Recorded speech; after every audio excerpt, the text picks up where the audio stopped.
Clap your hands, all you nations. Shout to God with cries of joy. For the Lord Most High is awesome, the great King over all the earth. We've had psalms that are quiet and contemplative. We've had psalms that are dark and despairing. But this psalm calls us to be a part of a choir that is full of exuberant joy, clapping and shouting even, as well as singing this song to the glory of God. This opening line is a call to worship, but see just how expansive it is. The psalmist isn't just addressing the people of Israel or the faithful few who gather in the temple courts. The invitation is extended to all the nations. That is, every single person upon the planet. You are invited to join this joyful song and praise your King and Creator. I don't know how you feel about how expressive song worship should be. Certainly different cultures display their love of God in different ways. But what we should see here is that God really does delight in all types of genuine expressions of love towards him. If you turn up at church determined to clap, shout and sing, and all because you want to make a big deal out of yourself, well, guess what? The Lord's not pleased with that, obviously. But likewise, if you were to make up your mind that you would never ever clap or shout, you've got to ask the question, are you allowing your culture to muzzle what ought to be one of the immediate instinctive responses of your heart towards the grace of God? In both cases, actually, you're caring too much about what others think. When you're trying to make much of yourself, you care about the opinions of others. When you refuse any measure of exuberance, it's probably because you care too much about others again, right? Something for us to think about, perhaps.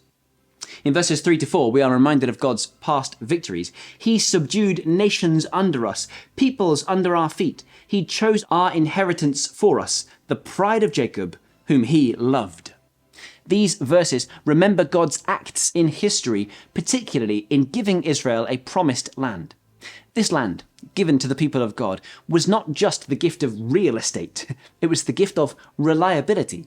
You can trust me, God was saying, and every hill and every valley throughout the land of Canaan testified to God's amazing power to keep his promises against impossible odds.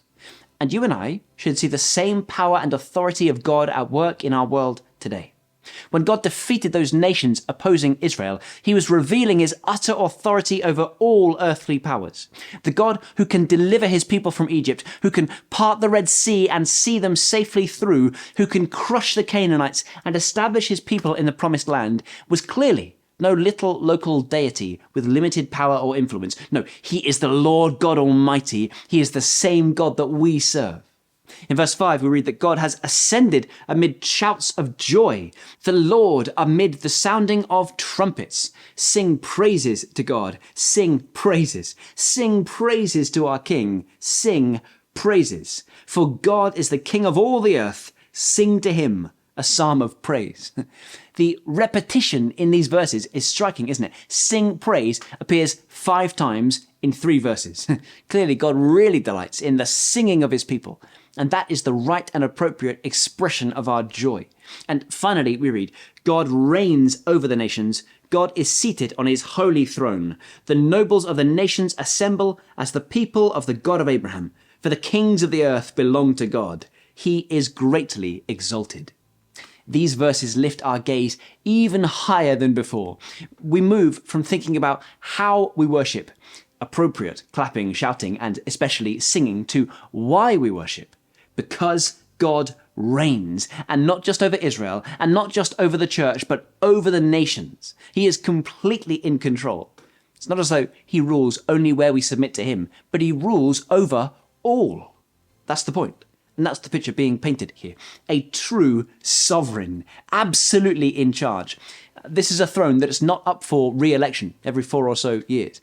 And it doesn't pass from generation to generation.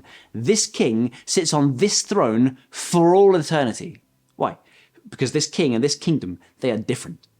The word used here is holy. It's not like other thrones. This one is set apart. And in every way, the throne of this king is not like the thrones of others, because the one we serve is the King of kings. In fact, you see that in verse 8 and verse 9. The kings of the earth belong to God. He's the King of kings, the Lord of lords, totally and utterly in control. The final line of this psalm is like the summit of this mountain range. He is greatly exalted. That is the crescendo of this psalm. That is the universal proclamation that is sounded out over the nations.